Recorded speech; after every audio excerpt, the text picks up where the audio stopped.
Hey, what's up, guys? Welcome back to the channel. Guys, if you don't know who I am, this is CompTIA A. And guys, look, make sure you like, subscribe, and comment. Now, today, guys, I want to touch base more on just like job applications and things that we kind of actually notice when clients, candidates actually apply for jobs and for some reason they just get left on red. Or sometimes they either have a situation where they actually don't hear back from the recruiter they talk to. Now, there's a few things, right? There's a few factors that kind of plays into that. A lot of the times is you're not actually the competition. Now, what does that mean? Typically is you're not actually shining either or outshining other candidates. Basically, you want to actually be the competition to others. And typically how you do this is basically how you kind of structure your portfolio. Your portfolio is going to be based on multiple sections. First section is your experience. Second section is basically going to be about your skills. And the third most 100% important section is definitely going to be your character, who you are, how you do things, how you behave, how you organize things, and how you communicate. Now, today I'm kind of in my real estate rental property today, and I'm just gonna be kind of walking around and doing a few inspections while I'm talking to you guys, and also kind of show you guys like a little bit of update. But with that, now when it comes to tailoring your resume, there's a specific way where the reason why maybe your resume may not actually be actually getting the views it needs from recruiters is because sometimes you don't have the right keywords. There's a specific amount of keywords that the ATS system detects. You may ask yourself, what is ATS? ATS is basically the application tracking system that we hiring managers and recruiters actually typically use when we're actually screening for applicants. Now, these specific applicants typically apply for these jobs and then they wonder, hey, I apply for such job, but every single time I get a, what's it called? A sorry, we have moved on to other candidates. Now, it's very, how do I say, it can be like a traumatized, it could be a more traumatizing thing. It can kind of like make somebody just give up. But truthfully speaking, we want to actually figure out what is the reason why your resume isn't basically getting the attention from other recruiters. And why do you keep applying for job applications and nobody hits you back? Well, guys, look, as we're going through the house, right, we're basically going to talk more about that. So stay tuned. So, guys, so basically, rule number one is the ATS system. That's going to be the most important thing. Now, the reason why I'm saying that this is the most important thing is because one, there's a specific keyword that you need to use, and that's going to be exactly from the job description that you're applying for. Now, I understand that it's a big hassle to actually change your resume or basically keep changing your resume for every single job application that you guys want to do. But truth of the matter is you have to use specific keywords that are actually going to be from that job description. Now, if the job description is mentioning specific certificates that you guys should actually have or possess, or specific skills like troubleshooting, networking, help desk, desktop engineering, these specific skills is what's going to actually kind of help you to be able to actually succeed. Now, the ATS tracking system is basically a specific generator that kind of helps the IT recruiters fish out the most important job application that was basically applied from the candidate. Now, funny being said, right? There's a lot of applicants who are even well experienced, but just because their resume didn't have a specific keyword like troubleshooting VPNs or configuring or installing, that limits them from a lot of other candidates who have that on the resume. So the rule number one is please make sure that your ATS tracking, right? When you actually apply for the job, that the ATS can actually track your resume with specific keywords that's going to have. Now, the next one we're kind of actually going to touch more base is basically more on how your LinkedIn portfolio is structured as well too. So second one is this, your LinkedIn. Now, if you don't have LinkedIn, I don't know what to tell you. You're missing out on opportunities, tons of opportunities. Not only are you missing out on opportunities, but you're missing out on a lot of opportunities to actually connect with recruiters, hiring managers, or even specific managers that are going to reach out to you automatically. It sounds crazy, but yes, recruiters and managers actually reach out to you when they have a job opening. Now, even let's say you did have a LinkedIn. What exactly is wrong with your LinkedIn, right? Does your LinkedIn have the specific presence that a specific IT recruiter is looking for? Does it have the specific tone of voice or character that you're actually looking for? Now, that is one thing I would say that your LinkedIn must have. And reason why being is this. Your LinkedIn is basically your presence. Basically, when IT recruiters are actually Googling for specific candidates, they're actually looking to make sure that you are actually viewed upon. So they want to actually see, hey, who am I going to interview? How is their structure? And it's kind of like their own mini background check of basically how this person could be without actually taking a step forward and actually doing the real background check. Now, typically we kind of cover most of this in our mentorship program and basically how we actually help different candidates to actually restructure and revamp their actual resumes to actually have them pop up, and also with LinkedIn optimization as well too. And the reason why these are many, many important factors is because without your LinkedIn, like I said, you're missing on tons of opportunities. Now, let's forget about the money. Now, a lot of people want to get into IT because of the money, but guys, look, you must, at the end of the day, put knowledge first before money. I don't know how to say it, but put money last. Forget about the money. Put the knowledge first. Study the material. And I'm telling you the truth, it is going to benefit you in the long run. 100%. So, guys, look, my third one is this. You're not actually knowing where to actually apply for the specific job position. Now, typically, a lot of people end up actually applying to like code boarding jobs, like on Indeed, or actually just applying to applications that the first one they just see within the next 24 hours, right? And what we call that is cold job applying. Now, guys, with that, typically, I don't want to say that kind of limits your belief or that limits you from actually getting the job. But typically, what that's going to do is this, right? That's basically going to limit you from the other activities you should be doing. Now, what are those other activities? Those other activities should be either community IT reach outs. You should be actually trying to actually communicate with alumni networks.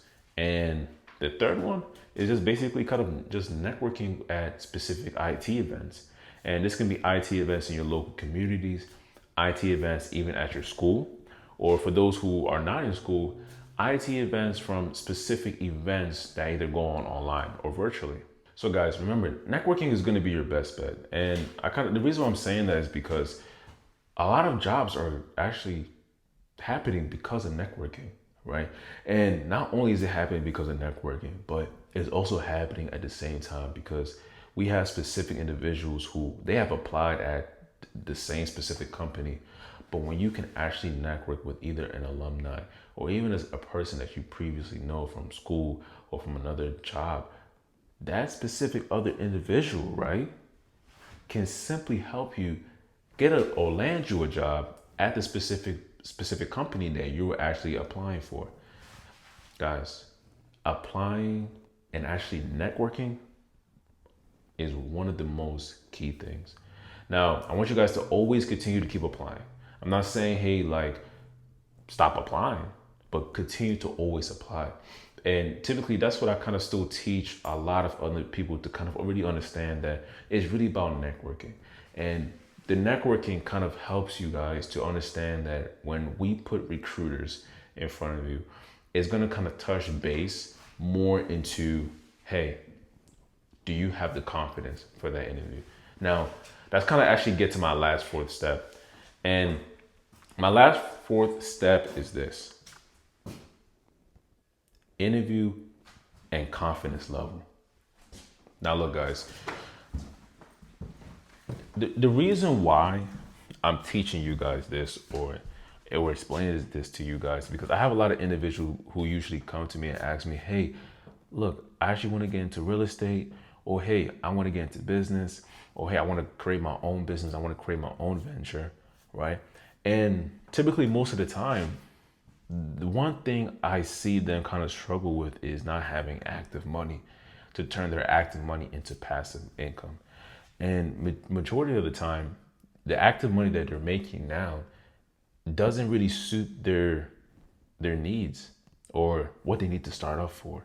And typically that is where IT helps. Now, a lot of people say that the IT world, the IT industry is saturated, but truthfully speaking, it's not saturated enough. And how do I say it? We may see layoffs happen. You may see layoffs from Google, all these big tech, all these big tech firms. But at the end of the day, don't forget about your local communities that actually need people and need IT individuals. Now, guys, you can literally learn how to start up your own tech service without even knowing tech. Your tech company, you can learn how to actually start these type of things up. Now, that is something where not only do we kind of teach people to actually understand, like, hey, you can actually put that in your resume, but we can show you literally how to actually structure it in your resume and actually make it look legit and look, professional to the IT hiring managers and recruiters. But really, guys, at the end of the day, my last fourth one is literally going to be about interviews and the level of confidence that you need to have to actually pass the interview. Okay, that's the most important one. So, guys, so this basically takes me to my last tip, which is basically about having specific confidence in your interview. Now, the reason why I'm saying that is because sometimes when you get the interview, you might get there, you might freeze up. And guys, that kind of shows the lack of confidence that IT recruiters don't want to see. I understand that, yes, this might be your first, second, maybe your 10th IT interview, but typically recruiters don't want to, they want to see confidence. They want to see, hey, I'm not scared to do what you guys need me to do, or I'm not scared to actually do the task or do the work. And typically they use your lack of confidence to kind of justify you and say, oh, this person really isn't qualified for that job. But really, that person is. It's just that maybe they just froze up, right? I've seen it happen to many candidates. And typically most of the time, I've seen it happen to many candidates. And guys, I mean, it's one of those things where it happens and I truly understand. But guys, this is kind of the reason why we actually, how do I say it, kind of coach people, sit people down, and we give them actual mock interviews. We say, hey guys, look, we're going to give you a mock interview. You're going to interview with this specific hiring manager who's going to ask you real IT questions that are typically asked in the interviews. And we're actually going to sit down with you and actually discuss. And now we usually record people and let them know, like, hey, look back at the recording, see your posture. How are you sitting? What is one way that you can keep yourself as comfortable if it's you kind of just playing with your hands like this, but keeping it off the camera so it's not noticeable? We want to figure out ways where you can keep yourself confident, and also comfortable to not freeze up during the interview, because that is the most important thing. Now, look, guys, as I'm doing my inspection through my property, yes, I am also a real estate investor as well too. And typically, like I said, I got into tech at a very young age, right? I started doing tech at the age of 11. And that was basically me installing my first router. Me installing my first router kind of showed me exactly that I actually did want to be in IT, tech, whatever abbreviation you guys want to use. But look, the most important thing is this: having a specific job IT career that's going to kind of take you to another level where you guys can have work-life balance. If you guys have kids, IT is the best field.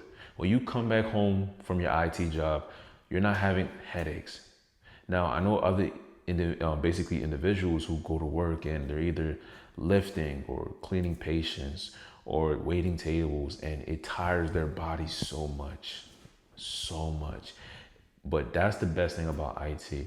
When you get into this specific field, you see and you understand that the work-life balance is there, the determination is there, the IT career is there, and the reason why the IT career is there because it's going to help you turn that specific active IT job that you have to passive income when you start later on thinking about investing. And that's whether you want to invest in rental properties, real estate, anything in that matter, or if you want to start up your own business. That could be starting up your own food industry business, your own hair business, your own tech service business, whichever specific business that you dream about. Or if you're not an entrepreneur, right? We then teach you ways how you can level up to become either an IT manager or director or executive vice president or CEO. But guys, with that being said, the key takeaway is this. Make sure you always study. Put knowledge first and forget the salary. The salary will come, but at the end of the day, guys, the key takeaway is please put knowledge first.